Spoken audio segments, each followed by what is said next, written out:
بسم اللہ الرحمن الرحیم۔ السلام علیکم پیارے دوستو۔ اگر آپ کی زندگی میں کوئی پریشانی یا الجھن ہے تو آپ اللہ تعالیٰ سے رابطہ قائم کیجئے، نماز پڑھیے، صدقہ خیرات کیجئے تاکہ دوسروں کا بھی بھلا ہو۔ اللہ سبحانہ و تعالیٰ کے ناموں کی تسبیح کیجئے، انشاءاللہ دعائیں مستجاب ہوں گی۔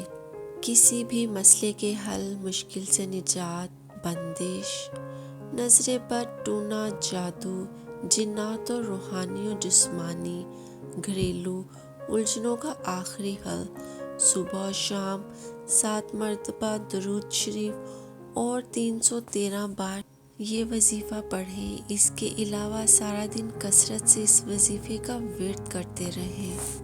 کسی بھی قسم کی پریشانی اور الجھن سے نجات پائیں گے انشاءاللہ۔ مسئلے کے حل تک اس عمل کو جاری رکھیں۔ یا حیّ یا قیوم برحمتک استغیث کا ورد کیجئے۔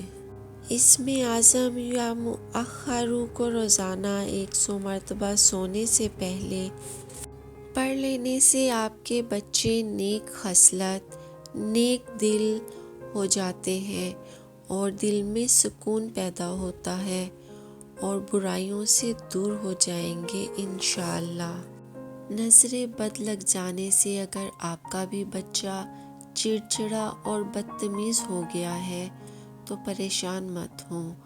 اگر کسی بچے یا بڑے کو نظر لگ جائے تو بسم اللہ الرحمن الرحیم کے بعد سورۃ الکوثر پوری پڑھ کر اس کے منہ پر پھونک ماریں، انشاءاللہ نظر بد کا اثر زائل ہو جائے گا۔ ٹینشن سے کیسے بچیں دوستو؟ کوئی بھی ایسا مسئلہ نہیں جس کا اللہ پاک نے حل نہ رکھا ہو۔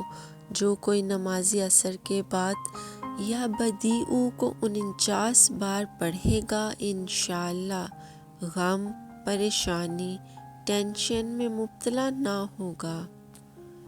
آیت الکرسی۔ آیت الکرسی کو سید القرآن کہا جاتا ہے۔ آیت الکرسی قرآن کا بلند ترین نقطہ ہے۔ رسول خدا آیت الکرسی کی تلاوت کے وقت مسکراتے رہتے تھے۔ آیت الکرسی یرقان کی بیماری کا علاج ہے۔ جس گھر میں اسے پڑھا جائے گا شیطان 3 روز تک اس گھر کے قریب بھی نہ آئے گا۔ جو وضو کے بعد اسے پڑھے گا اسے 40 سال کی عبادت کا ثواب دیا جائے گا۔ اس کی 70 بار تلاوت معالج کی دعا کی محتاجی ختم کر دیتی ہے۔ گھر سے باہر نکلتے وقت آیت الکرسی پڑھنا مقاصد میں کامیابی کے لیے ہے۔ یا رحمان۔ ہر نماز کے بعد 100 بار یہ اسم مبارک پڑھنے سے قلب کی غفلت اور نسیان دور ہو جاتا ہے اور دنیا کے معاملات میں مدد کی جاتی ہے۔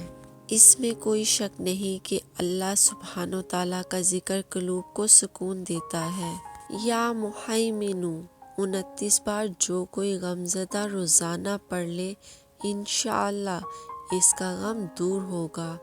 یا قابض 30 بار جو ہر روز پڑھا کرے انشاءاللہ وہ دشمن پر فتح پائے گا۔